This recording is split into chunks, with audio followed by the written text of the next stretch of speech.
broadcasting live from our flagship studio in Atlanta, Georgia. This is Scaling in Public, the next 100 Business Radio X markets. Featuring founders Lee Cantor and Stone Payton, along with some of America's top coaches, helping them grow the network with real strategy, real lessons, and real accountability, all shared in public. To learn more about the proven system that turns podcast interviews into a perpetual prospecting pipeline through generosity, not gimmicks, go to brxhq.com and download the free Business Radio X playbook. Now, here's your host. Welcome to another exciting and informative edition of Scaling in Public. Stone Payton, Lee Cantor here with you. And we have our very special host, once again, Tricia Stetzel. Welcome back. Hey, thanks, Stone. I'm so excited to be here with you gentlemen today. Are you guys ready? Ready for Ready this? or not? Yes. Ready or not. Here we come. Okay, our first session. So last session was our discovery call, really honing in on what are the things that you want to do. Today, I want to focus on the first 90 days. So we're going to requalify the 100 shows. We're going to talk a little bit about that, but I really want to focus on and drive some action to the first 90 days. Agreeable?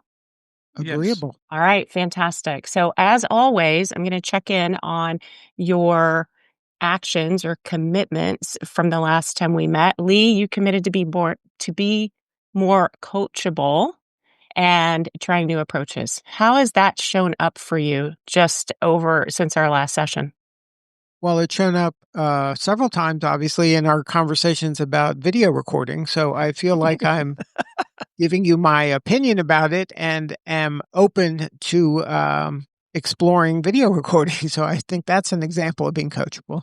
Yeah, I love that. And Lee, thank you for being open to that. And, we talked about this. You are looking for some pushback and some new ideas and some fresh interjections, if you will, on things that these coaches know are working out there. So thank you for that. All right, Stone, you committed to taking off your sales hat and being a little more transparent. How's that shown up for you? It has shown up for me in my personal life. I had a tough situation this past weekend, and I had to deal with a very good friend and get past that strain.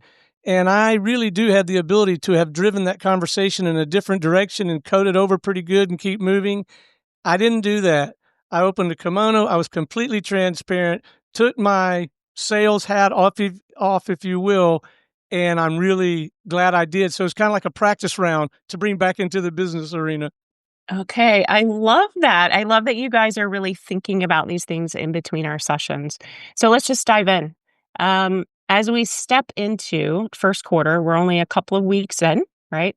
In our first real coaching session. What activity or numbers already describe your reality? Where are you at today as we jump into first quarter? I can start. Where we are today is I have more opportunities than you could swing a cat at to have conversations with brand new people who are interesting, doing great work, are probably prospective, either direct clients or referral sources, good people to know to have in our circle.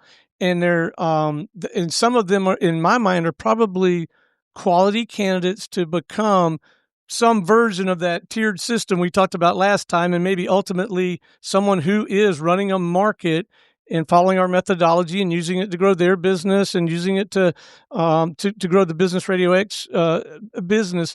So I've got all that going on, and it occurred to me this morning. I wonder if the opportunity is easy. Maybe is not the right word, but I don't think it's as precious to me anyway as it should be. Because a lot of people that I know in small, medium-sized business, I mean, they would give their right arm to be able to turn the dial like I can and meet virtually anybody they want to and have a substantive conversation. And I think maybe I've become desensitized to that. So it's not as organized as it ought to be. It's not systemic. And I'm not treating each one with the degree of preciousness that maybe it should be. Yeah. All right. It sounds like some opportunity there. Yeah. Right? Yeah, okay. We can dig into that a little bit more in a few minutes. Lee, would you like to weigh in on this as well? Yeah, I think that our activity that we do on a regular basis is we have the ability, and this is our methodology, of inviting people to come on shows. And we do that to help them get the word out about the work they're doing, but it also puts them into our pipeline to possibly sell them something down the road. And we just have that is working perfectly. It's worked for 20 years, this kind of system and approach that we have on doing this. And that's what kind of unlocks all these opportunities with these individuals moving forward. So that's what's working right now. I think we can always be doing a better job once we've connected with them and we've started building a relationship with them, that we can continue to nurture them and follow up with them and continue to serve them more over time until they are ready to potentially buy something from us. Okay, great. And so I want to dive into what's happening now that's going to connect you to that 100 partner vision. But before we get there, let's talk about what a partner is. Stone, you want to tackle that first? And we touched on this last time, right? But right now, in my mind, and I think in Lee's, a studio partner is an individual who, in most cases, already has an existing professional services business practice. At least at this point, I think established business coaches, and if they have if they have a hole in their swing at all, they don't have this consistent flow of qualified discovery calls. But otherwise, they're doing great work. They're good practitioners. They're doing great work when they can get it, right? And so a studio partner is that person, for example, let's pick a market we're not in that regard, in San Diego, and they're using our methodology, our brand equity, all that stuff to first and foremost grow their coaching practice or their consulting practice or their fractional exec practice in that market. And then as they mature, we're showing them how to turn around and help other professional services providers in that market with the methodology and all that. And in my mind, the moniker for that, the label for that is studio partner. One of the reasons we're wrestling with that is, at least in the initial going, they don't really have to have a physical studio to make that work and get it off the ground. I will tell you, I believe with all my heart and mind, and I've seen a great deal of anecdotal evidence, they'll help more people and make more money if they will establish at some point a physical studio. But that's what, in my mind, that's a studio partner. I'd love to have 100 of them by the end of next year and 1,000 of them before I hang up my cleats. Okay, I love it. Lee, do you want to weigh in here? What's happening now that connects us to that 100 partner vision? Yeah, to get clarity around that individual, they have to, kind of have a heart of service. That quality has to be there. They have to want to sincerely serve their business community. They want to increase their reputation and authority within that community. And they're tired of being that best kept secret. I mean, I can't tell you how many coaches I've interviewed that is one of their big pain points, that they feel like they are a good quality coach that delivers good quality coaching, but just not enough people know they exist, and that's frustrating for them. Mm-hmm. Yeah, absolutely. And I know we've had a lot of conversations around that as well. So, can we put some numbers around this? Because I want to have a starting point so that we can get to what does the end of first quarter look like. So, where are we at today and I know we talked about it the last time we met, but let's talk about it again today so we can put a number to it. Where are we at today with studio partners? Current reality is 9, and that includes me and Lee. But Lee and I do each have a studio, but the current reality is 9. 9. Okay. So, Lee, let's imagine it's March 31st, 2026, and you say first quarter was a win and we're on pace for 100 partners. What would that look like? What does being on pace look like? Yes. So, in my mind, there's two targets when it comes to what that success looks like. One is we have to be in front of more individual coaches that raise their hand and are attracted to this. But simultaneously, I think it's important for us to be in front of some larger brands and explain how our business development platform helps their coaches within that brand be successful. So I would like to, in addition to having numbers aren't my superpower here, so momentum with individuals, but also momentum and actually piloting some tests with some brands that maybe serve coaches, and us showing them how they can implement and bolt on our service as part of their service so that we can get multiples. So we don't have to kind of chase 100 individual coaches. We can go into a brand that might serve coaches in general and then, get 10, 20, 50 of those in one swing if we can just implement our service within their service. Okay. So I would like to pilot. If I was going to put a number on one thing, it would be at least one pilot of some brand during that 90 days. That, to me, seems realistic. To put a number on how many coaches would I be high-fiving, that's a harder number. As long as we were getting kind of momentum in the direction, I would be high-fiving. But I think it's reasonable because I don't think we need a lot of partnerships with brands. And I think the partnerships with brands are the accelerant we need to get to that number in the most efficient manner possible. Yeah, I like that. So we're really talking about strategic alliances. So people who are already serving your ideal client or who you know is your ideal client today. And we're going to tackle that again in our next session. So Stone, I'm going to come over to you because you said something that I'm curious about. You said you have enough people. You didn't say you'd swing a cat at them, but you said that you have enough in the pipeline to swing a cat at. So let's talk about numbers. What does that look like for you?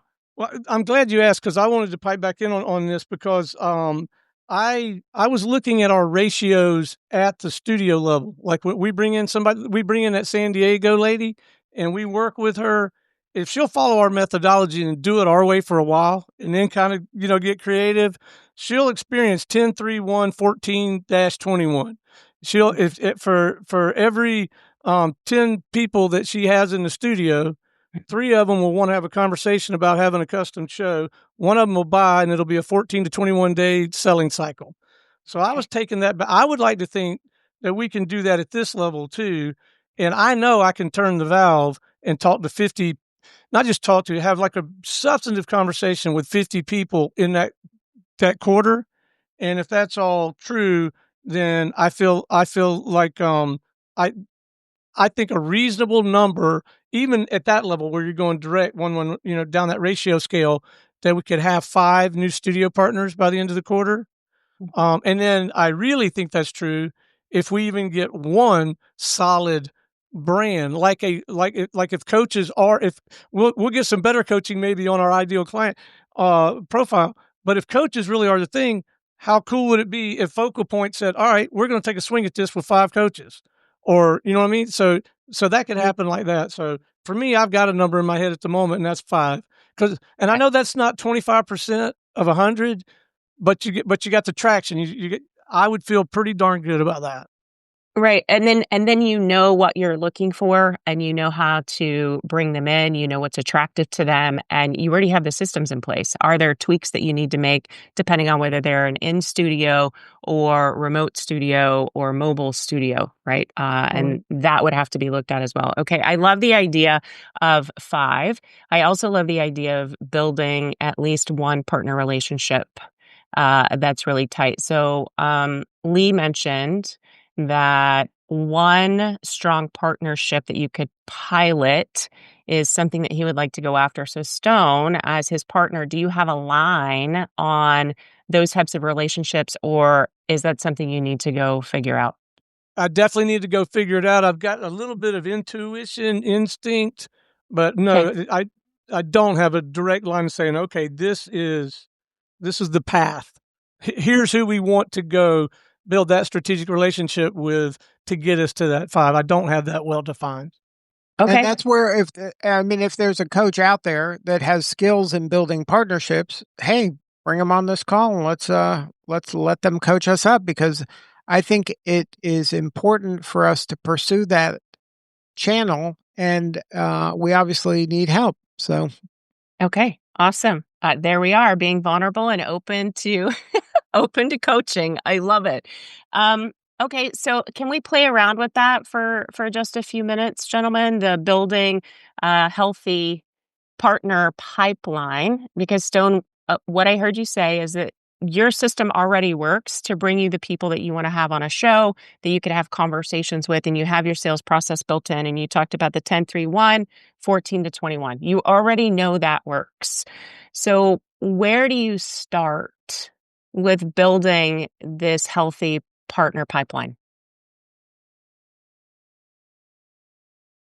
So the front end of it can look exactly the same as far as the tactics, the mechanism.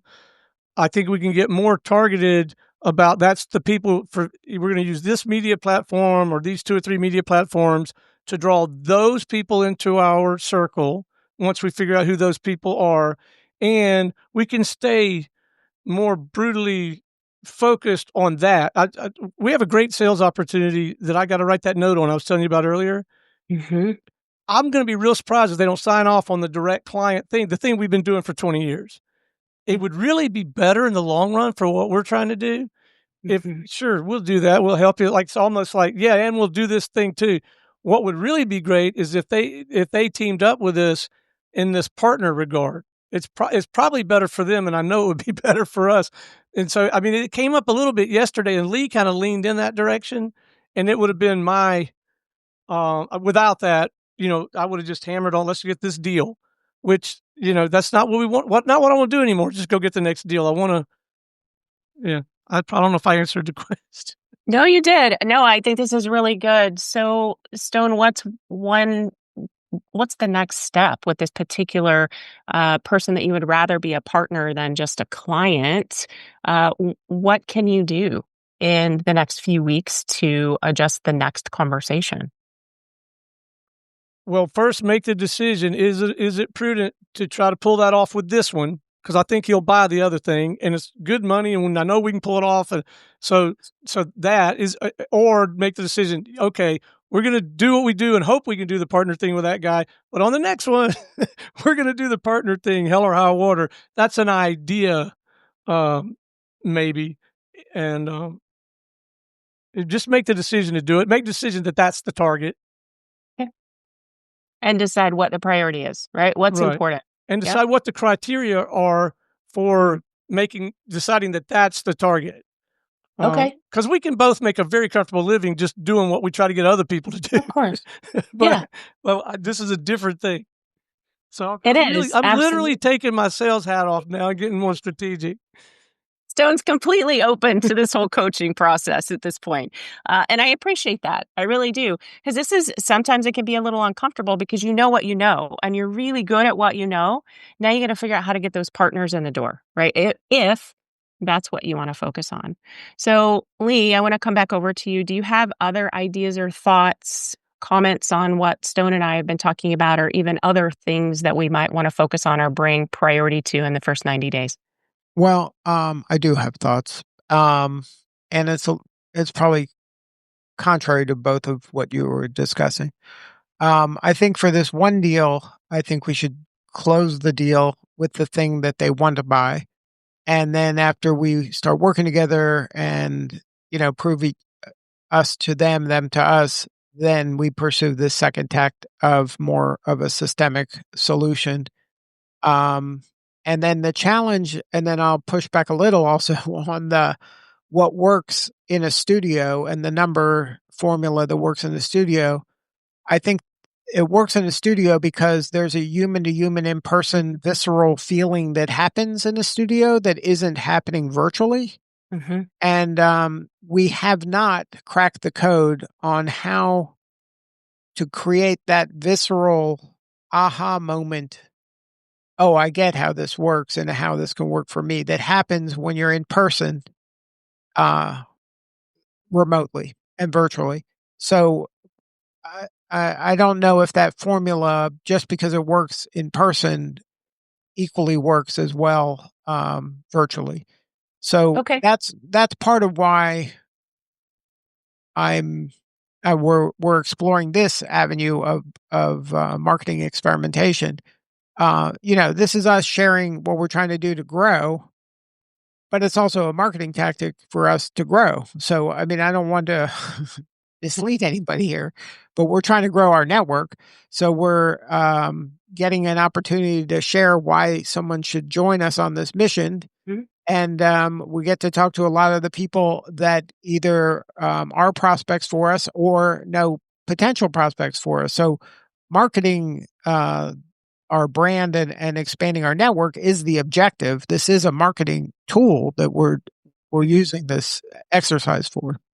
Yeah, absolutely. So just to clarify and come back, Stone, on the 5 that you would like to close with, are they in person, like live studios, or are they remote locations? So it's really fine with me, and I think plausible to do it just like I did Cherokee. Lee and I operated out of the same studio for many, many years, and I moved out to Woodstock, Georgia. It's a suburb of Atlanta, and it's in a county called Cherokee. But 6 or 8 months before we moved from the big house to the house we have here in Woodstock, I went ahead and started cranking up Cherokee Business Radio virtually. And then I came to a co-working space, actually 2 different co-working spaces, so mixed in a little bit of live stuff with, like, this remote kit that we have. So to me, that's perfectly plausible, and so yes, physical studio, that's the way to do this, that's what I want, is 5 people doing that. It's okay with me if it takes them 6 months to a year to get there, and I'm not gonna, cry in my beer if they don't ever get there and they stay virtual. That's better than, that's moving. But I mean, that's how I got Cherokee going, was virtual, then a little bit of, like radio day on Fridays, and then Yeah. started bringing them into the actual studio once I got here. Okay. So if this is for both of you from a priority perspective, you can continue doing what you're doing and pursue the people that you already have in the pipeline to see what decisions they will make down the road, or do you focus on these partner relationships? So I'm just throwing it out there. Who wants to take that one? Well, I don't think it's an or, I think it's an and. Okay. Because a lot of the people that we're meeting by doing that activity or we're doing of interviewing coaches, some of them have relationships with these brands, and some of them are the entry point into the brand. So I don't see it as a, an either or. I think it's a more elegant way to approach the brand if we've already have some relationship with one of the people within the brand, as opposed to just kind of going to the CMO of the brand who doesn't know us and doesn't have any relationship with us and no frame of reference of how we do what we do or why we do what we do. If we can come on the back of, here's an interview that is probably one of the best interviews that person ever had, and that they see where it's published, they see that it gets supported online on LinkedIn, they see some of the things that we do with the content, it's easier then to at least have the beginning of a conversation about why it might be useful for them to partner, as opposed to us just being some, a stranger to them. Okay. So just telling you what I heard. So what I heard is you're using these individual interviews as a strategy to build partnerships down the road. So the focus is still building the partnership, although you're still doing individual work. And those may turn into studio partners potentially, but it really is the strategy to get to the bigger brand. Did I hear that right? That's the top of the funnel. Okay. That work, the interviews for us is the top of the funnel. Okay. Perfect. Stone, what are your thoughts? I think he's probably right because he almost always is. And just from a gut level, I have witnessed in a variety of domains the power of extreme focus. So if there was, and again, maybe this doesn't have to be either or, might put him in one direction and me in another. I have seen the power of extreme focus, and it wouldn't bowl me over to learn 6 months from now that when one of us maybe came over here and said, no, I'm not doing any more individuals. I'm only talking to CMOs of brands. I'm going to build a relationship with them. I'm going to tell them why they ought to partner with us, and I'm going to sell them. Yeah. So I'm, and I can't say that I disagree with anything he has said as a strategy, but I have seen the power of extreme focus, over the years. Sure, absolutely. So in the first 90 days, what do you want to do? Well, you're the coach. What's your recommendation? I appreciate that, Lee. Focus, laser focus is really where you guys need to find yourselves. If you set a goal and you both go after it, then you're going to get it. So I would just ask together, what do you want to go do? What's most important? And I'm not saying not to have your funnel. You need your funnel. You're still using those individual conversations to get where you want to go. So don't stop doing anything. How do you just focus those conversations and relationships back to partnerships? I'm hearing you say that partnerships should be the priority. I heard you say, I heard you tell me, both of you agreed that partnerships are really important in this business, right? They are. I'm not telling you that you should pursue those. I want you to think about where your business is at and where you're going to get the biggest bang for your buck.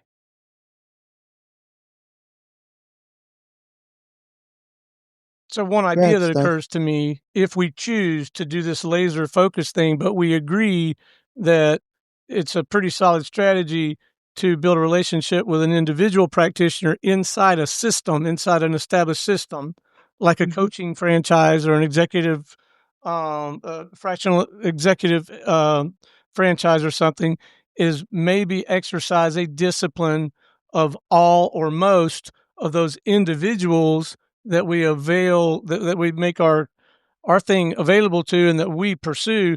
That one of the criteria is they got to be part of a system. It can't be, Jim Bob's coaching. It has to be, Jim Hernandez, certified coach and part of this system, or he's been trained part of the system. I mean, I'm throwing that out there. I'm not recommending. I could see that if you establish that criteria, it might help achieve that focus. Yeah. Okay. Lee, what do you think about that? Oh, that sounds good. I took my sales hat off, Lee. I'm not trying to sell you on it. I'm just thinking out loud. No, I mean, again, to me, I look at everything as an experiment. So if this is the experiment that we're not changing that we're going to pursue individual coaches. Now we're tweaking those individual coaches are going to be always under some larger system. And then those are the only ones that make it into the pipeline, so that each one of those has the potential to reach a CMO of one of those brands, because we have now a path to them. And it's not a cold call to that brand. It's a path through somebody that already knows, likes, and trusts us. So it gives us a better chance to get in front of the system, the head of the system, to at least have an exploratory conversation about whether this is something valuable or not. Yeah. Good. All right. Stone put his sales hat back on. I can't wait to hear for a minute. This. And then I'm gonna hush and listen.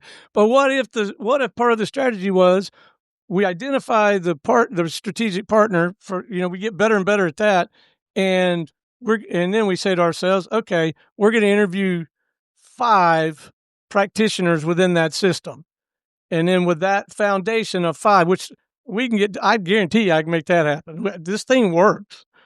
Mm-hmm. Then through whatever else we build, that's part of our process for having a substantive conversation with whoever it is, the CEO, the CMO, the brand manager, or whatever.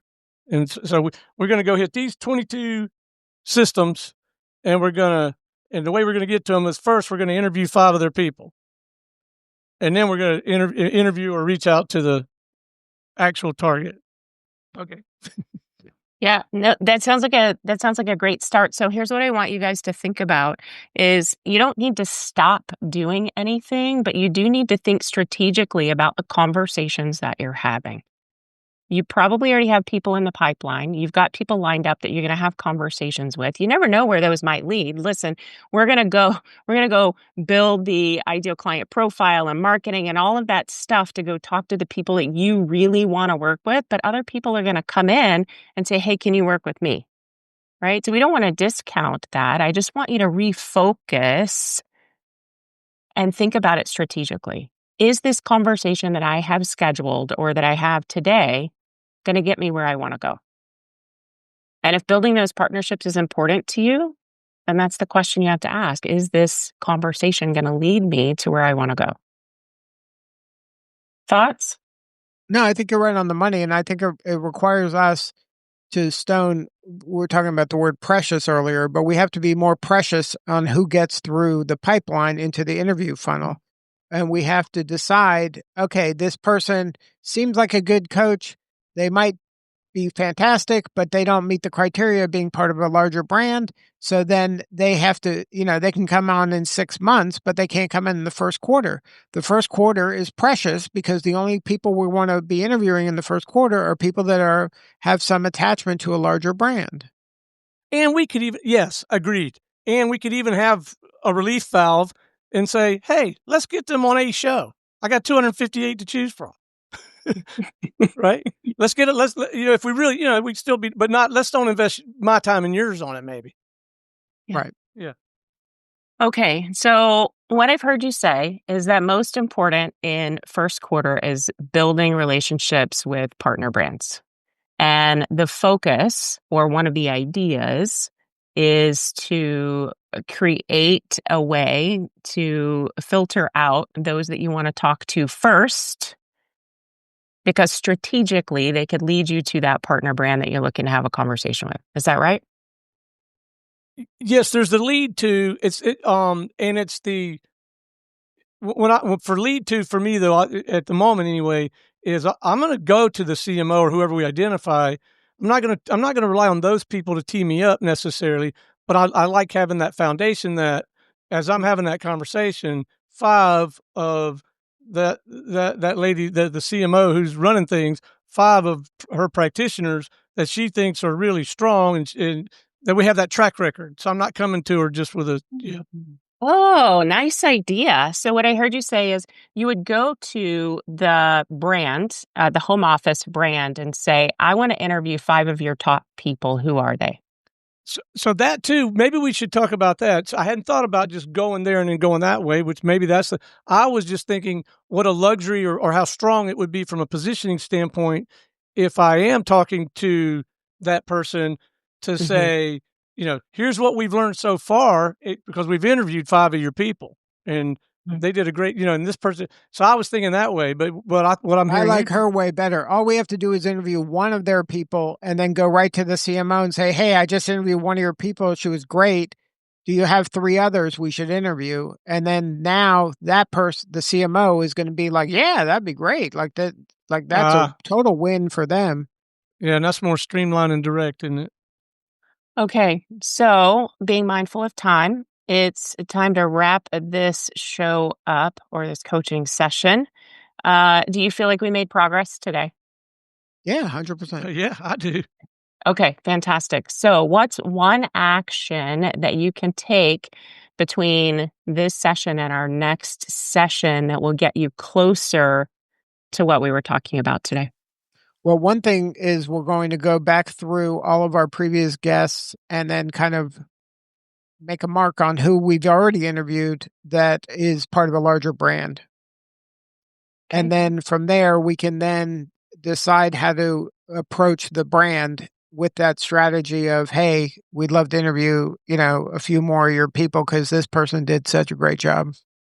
Awesome. All right, Stone, how about you?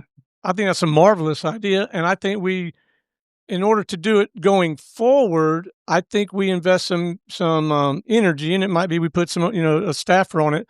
Let's go identify I don't know what the number is. Let's go identify 25 brands that seem like, okay, that these who we're going after. And maybe that's just good prep for the professional counsel we're going to get on really honing that down. But I think that sounds like good activity, good productive preparation to get the most out of that session.